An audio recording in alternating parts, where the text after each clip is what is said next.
మాజీ మంత్రి ఉషశ్రీ మంత్రి సవితపై చేసిన వ్యాఖ్యలపై శ్రీ సత్యసాయి జిల్లా సోమదేంపల్లి మండలం టీడీపీ నాయకులు ఘాటుగా స్పందించారు. స్థానిక టీడీపీ కార్యాలయంలో ఏర్పాటు చేసిన మీడియా సమావేశంలో మండల టీడీపీ కన్వీనర్ వెంకటేష్, డివి ఆంజనేయులు మాట్లాడుతూ మంత్రి సవితపై అనుచిత వ్యాఖ్యలు చేయడం మానుకోవాలి అని హెచ్చరించారు. ప్రజా సమస్యలపై మాట్లాడాల్సిన ప్రతిపక్ష నాయకులు వ్యక్తిగత విమర్శలకు దిగడం సరికాదు అన్నారు.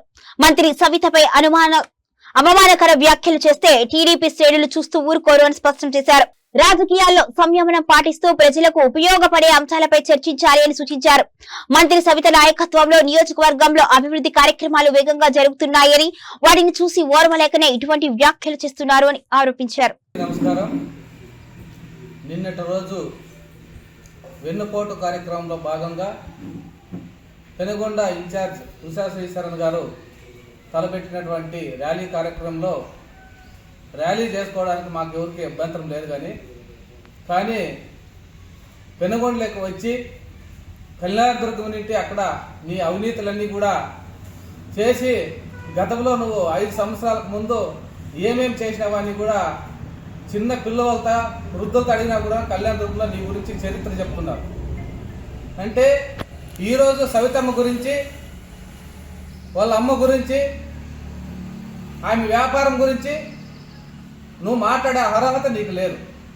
ఎందుకంటే ఆమె కష్టపడి వ్యాపారంలో పైకొచ్చి ఈరోజు పేద విద్యార్థులు అయితేనేమి, పేద ప్రజలకు అయితేనేమి, అదే ట్రస్ట్ ద్వారా కూడా ఎన్నో కుటుంబాలకు ఆదుకునేటువంటి మహాతల్లి ఈరోజు పెనుగొండలో సొంత నిధులతో 3 సంవత్సరాలు అన్నపూర్ణేశ్వర్గా పేరు పొందినటువంటి సవితమ్మ గారిని నువ్వు ఈరోజు పెనుగొండలో వచ్చి ఈ కళ్ళెముల్లి మాటలు మాట్లాడి జనాలను రచ్చగొట్టే విధంగా మాట్లాడి నీ ఉనికి చాటుకోవడానికి ప్రతి మండలం నుండి కూడా జనాలను తరలించుకొని అందరికీ క్వార్టర్లు ఓటర్లుగా వాళ్ళకి ఇచ్చి నేను జనాలను తరలించి నువ్వు ఈ కూతురు కూస్తున్నావు.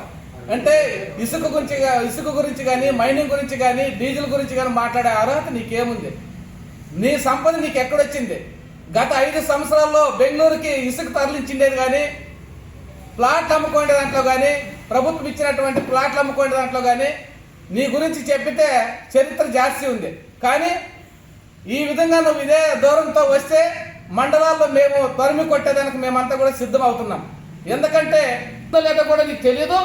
కానీ ఈరోజు నువ్వు జనాలు గుమ్ము వేసుకొని పార్టీ వినికి చాటుకోవడానికి ప్రయత్నం చేస్తే మేమెవరు కూడా సహించేది లేదు.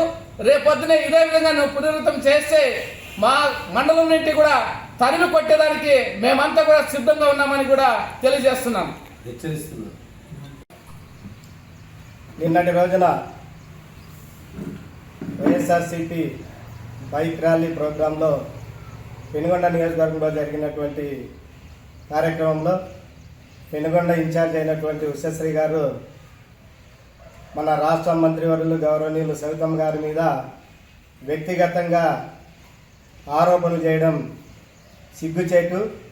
ఎందుకంటే ఆమె వ్యాపారాల గురించి మాట్లాడడం, ఆమెకు పెట్రోల్ బంకులు కానీ, కంకర్ మిషన్లు కానీ దాదాపు 25-30 సంవత్సరాల నుండి వ్యాపారాలు జరుగుతున్నాయి. మరి ఈ ప్రభుత్వం వచ్చిన 2 సంవత్సరాలు అయితే ఏ ఒక్కదానికి కొత్తగా అనుమతులు తీసుకోలేదు. మరి ఆమె జీవితంలో ప్రతి అడుగు కూడా వ్యాపారంలో మరి సక్రమంగా సంపాదించి ప్రజలకు సేవ చేసేదానికి పెనుగొండకు వచ్చారే కానీ మీ మాదిరి అక్రమ సంపాదనతో మరి ప్రజలను భయభ్రాంతులు చేస్తూ మరి ఈ విధంగా లేనిపోని ఆరోపణలు చేస్తూ మాట్లాడడం అనేది తగదు. మరి పెనుగొండ ప్రజలు ఎంతో సౌమ్యులు, ఎంతో ప్రశాంతంగా ఉంటారు. తిరగబడితే మరి ఎలాగుంటుందో గతాన్ని ఒకసారి మీరు గుర్తు చేసుకుంటే పెనుగొండ చరిత్ర తెలుస్తుంది. మీరు వచ్చి కొద్ది రోజులైంది, పెనుగొండ చరిత్ర తెలుసుకోకుండా మాట్లాడుతున్నారేమో. పెనుగొండ ప్రజలంటే ఏమి, పెనుగొండ యొక్క చరిత్ర ఏమి, మళ్ళీ కూడా దాని పునరావృతం కావాలనే ఒక దీంతో మీరు ప్రయత్నం చేస్తున్నారు. ఇక్కడ రెచ్చగొట్టే ప్రసంగాలు వద్దు. రాజకీయంగా మీరు ఏమైనా మాట్లాడాలనుకుంటే రాజకీయంగా రండి. ఏ విధంగా అయినా చర్చించడానికి మీరు ప్లేస్ చెప్పినా మీరు ఎప్పుడు పిలిచినా మేము రావడానికి సిద్ధంగా ఉన్నాం. మా మంత్రి గారే అవసరం లేదు. మా నాయకులు, కార్యకర్తలు నీకు ఎక్కడైనా సమాధానం చెప్పడానికి సిద్ధంగా ఉన్నాం. మరి ఈ నియోజకవర్గంలో దాదాపు 2,300 కోట్ల రూపాయలతో ఈ 2 సంవత్సరాల్లో అభివృద్ధి కార్యక్రమం జరిగిందంటే మరి దాన్ని చూసి ఓర్వలేక మీరు మీ పార్టీ మరి ఇలాంటి ప్రజలను రెచ్చగొట్టి భయభ్రాంతులు చేసి మరి ఆ ఉచ్చులో మీ కార్యకర్తలు కూడా ఇరికించాలనేటువంటి ఉద్దేశంతో మాట్లాడుతున్నట్లుంది. మరి అలాంటి ప్రసంగాలను వదిలి మరి రాజకీయంగా ప్రతిపక్ష పాత్ర పోషించే